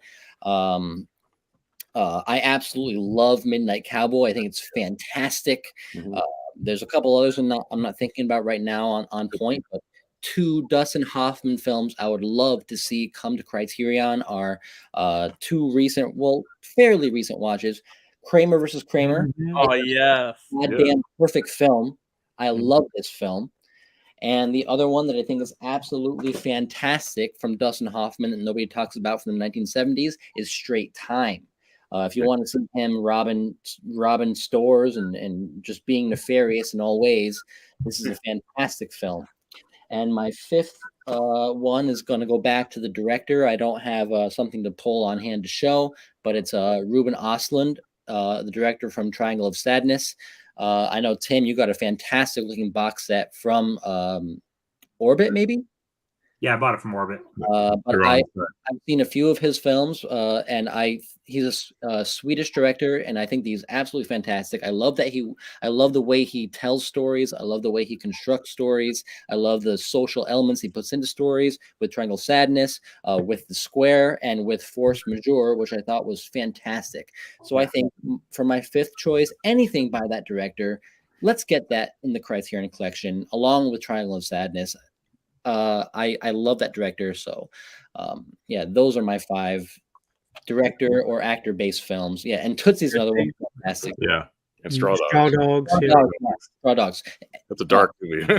Yeah. Everything that That's dark. Hoffman has in the Criterion Collection is fantastic, and I just think that Kramer versus Kramer and Straight Time would just be perfect fits because Yes. those two, if you guys haven't seen those 2 films, Mhm. geez, they are great. I like them both better than Straw Dogs, better than Tootsie, better than The Graduate. I think that Right. Kramer versus Kramer and what's the other one I said are better than anything that he has in the collection currently. So I would love to see them go deeper with Dustin Hoffman and maybe even put some of them on 4K. I really thought you were going to say No Country for Old Men because that's what I said the last time. Well, we would all love that. Yeah. We're getting Blood Simple. We're getting Blood Simple. So It's a start. Yeah, that's a 4K, right? Yeah. Yeah. The Blu-ray looks pretty darn good though, too. If anyone, I don't think I'm gonna upgrade right away. It does look good, yeah. Well, good choices, everybody. So the way I'm thinking here is I like the director sets you guys were kind of mentioning. So let's go with a John Hughes set and Yep. 4K, of course. Throw in, you got to have an upgrade on Breakfast Club to 4K, right? I would also probably throw in, I haven't seen it yet, but Dutch. Dutch is very hard to get out there, right? We don't have a great release of Good. that one. I'll throw 4K of that one in there. Like a 4K of Curly Sue. I know Warner Archive could do that, but they haven't yet. It's not even on Blu-ray, so they're not going to do it. Why not give it to Criterion? So just a nice chunky John Hughes 4K box set. I would love that. And then I would go, I think somebody mentioned it in the comments, Star Wars, but you got to go the classic original versions of Star Wars, which Oh, we'll that's the never dream. get. I wish. That would be awesome if somehow they did that. It's not going to happen, but it would be awesome. On shot first. Yeah, right. Yeah. I claim And they then don't I have would, a print of the movie. That's what they claim. I don't believe it. Yeah. oh man, oh yeah, those special editions. I can't do it. I can't do it. All the I little. think puppet characters they Lucas add in just there. sits in his theater and watches it and just rolls in his Disney money. Yeah. Yeah. I got There you go. the A bootlegs. little tuna action. And then I'd probably go with, and I've never seen this one, but the original Casino Royale. That's a black and white film, right? No, it's in color. No, it's color. Okay, well I'll Yeah. take it. It's still classic, right? So It's- I'll take it for sure. It's a different kind of Bond movie. It's Yeah. a comedy. Orson Yeah. Welles and Peter Sellers are in it. It's crazy. David Niven, the first James Bond. Yep. That's true. See, that'd be so cool, right? Especially if they threw in some special features talking about the James Bond kind of character and all that backstory. I'd take that. It's not like the Daniel Craig movie at all, or it's more like the Craig movie is more like the book, and they went completely off rails with it, made it a comedy. You know, it's different. It's up there somewhere. Yeah, but those are the ones I'm leaning towards. So those are probably my choices. But you guys had so many good choices. See, so many options for Criterion to do. Now, who knows if they have the licensing rights to some of these? I don't know, but still Never fun know. to hear. But yeah, that takes us through our 3 main rounds here. So I guess we can kind of just get into closing out with everybody promoting what they got going on with their channel. So Johnny, you got anything upcoming here? Not as of now because I am currently moving from my current house to our new house. So that's why I haven't posted anything in a long time because I'm still packing everything up and moving. But I guess as soon as I get settled in, I'll get back into the swing of things. Well, good luck with that because moving is horrible. So Yeah. hopefully you'll move in soon. You have a large Yeah. collection. It's not easy to get around. Yeah. Can we expect when you do get unpacked though and set up like a new room tour, maybe? Maybe. Maybe. Just Maybe. Just maybe. maybe. Tony's still waiting for mine, and I've been here almost a year. So Yeah. I still haven't done a room tour, so I'm behind on that myself. All right, KB, what do you got upcoming? I know you just went through 31 days of conversation, so I'm sure you need a little break in there. 31 conversations and 31 straight days. I have nothing on my channel coming up, but I will say I have 2 guest appearances on Sledgehammer Horror talking my first horror movie. And also I'm going to be doing, I got jealous of Tim, so I'm going to do my own episode of Boutique Talk with Steelbook Obsessed, my man Jake. So that's the next 2 weeks for me. That's a lot of fun. I really enjoyed my conversation with him. Yeah, and you took one of my favorite criterions to talk about, so I'm going to go Uncle Marty. That's all I'll say for now. Yeah, KB, I've enjoyed your channel this whole month. I mean, you've put in a lot of work. I mean, that's daily hours of work, and it doesn't go unappreciated. At least for me, you did fantastic in October. Thank you, sir. I appreciate it, brother. Yeah, I interviewed Ken Sledge from Sledgehammer Horror, my first interview ever. Yeah, he's a great guy, very passionate. I met him once at the Horror Hound in Sharonville, Ohio, last year. He was here in Indianapolis for the Horror Hound here. I couldn't go to that because I was about to go to Vegas. Mm-hmm. I didn't want to spend money on the convention, but at that time they had the Scream panel at Horror Hound in Sharonville, so that was a lot of fun. Yeah, looking forward to it. All right, Daniel, what do you got going on? Yeah, so over on the Cobwebs channel, I just finished out the spooky season. I went pretty hard, a lot of horror-related videos. Probably the top one I want to promote is I attended a 24-hour horror movie marathon at a theater in Chicago, and I did a vlog video on it. Wow. That was fun. It was a good time. And then November, I have dubbed it with a very silly pun, Novem Murder, and I'm theming the month around murder mysteries and noir films. So the video that I'm working on right now is a ranking video on all the Basil Rathbone Sherlock Holmes movies. And then we're just going to have some more noir and thriller and murder mystery talk throughout the month. So yeah, that's what I got going on. Nice. Do you happen to have the Film Detective Sherlock set? It's really nice. No, I just recently found out. Wait, which Sherlock Holmes movies? It's from Film Detective. I don't know where the hell. But like, who's the actor in those? Oh shit, that's from 1928. I don't remember who that. I don't remember. Oh, okay. I think I ran across that recently, and no, I don't. It's a 4-movie set. Yeah, I know what you're talking about. I don't have it though. Yeah, I only watched one of them so far, but it's a cool set. Cool. All right, Tim, what do you got going on? Stuff. Yay, movies. Honestly, I've actually been putting a lot of stuff out lately.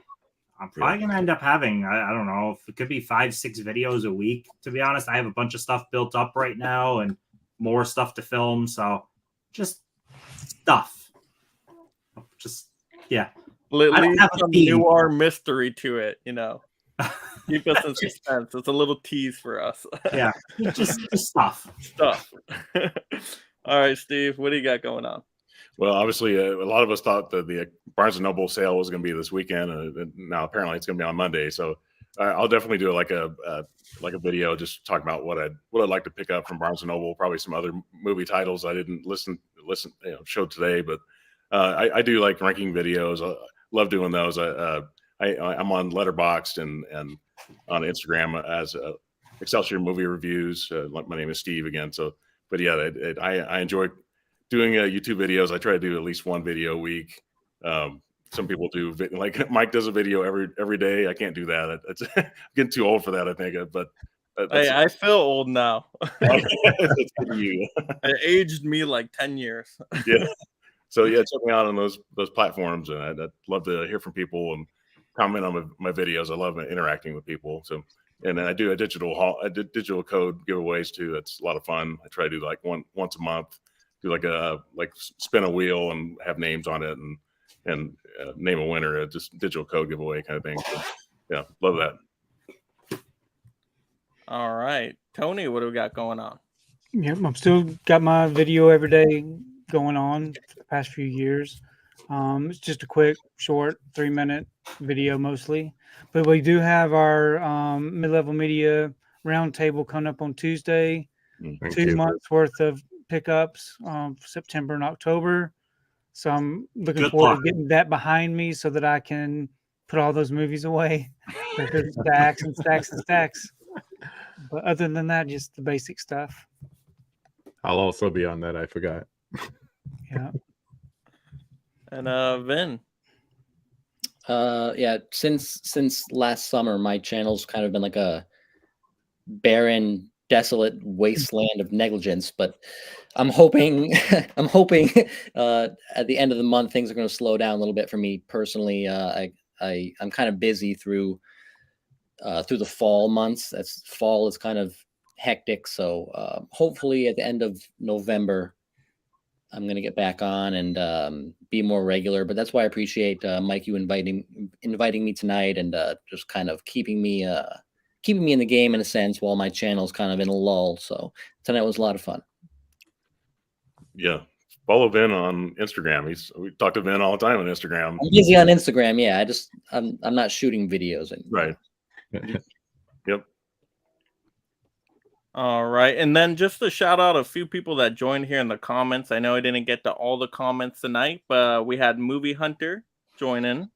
We also had the notorious Nemo. Let's see, we had as well. Oh, I think we caught up everybody. Is that everybody? Oh no, we had Adam Kahn as well.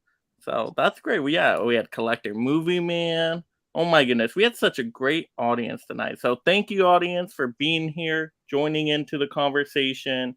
That was awesome. Great interaction tonight. Thank you, panelists, for being here and giving these amazing recommendations. And now we got these giant shopping lists, but we got to do what like Tim said. We got to calm down a little bit. Shrink the list down just a little bit. But yeah, it was great to hear everybody's thoughts and recommendations with these Criterion titles. As for my channel, the usual stuff, some out of theater reactions. I think I've seen most of the popular movies, so maybe I'll give Freelance a whirl this weekend. Oh my gosh, I know it's going to be terrible, but I'll see it so you guys don't have to. And then we'll have my movie morning show, news show on Sunday morning. So that will be fun.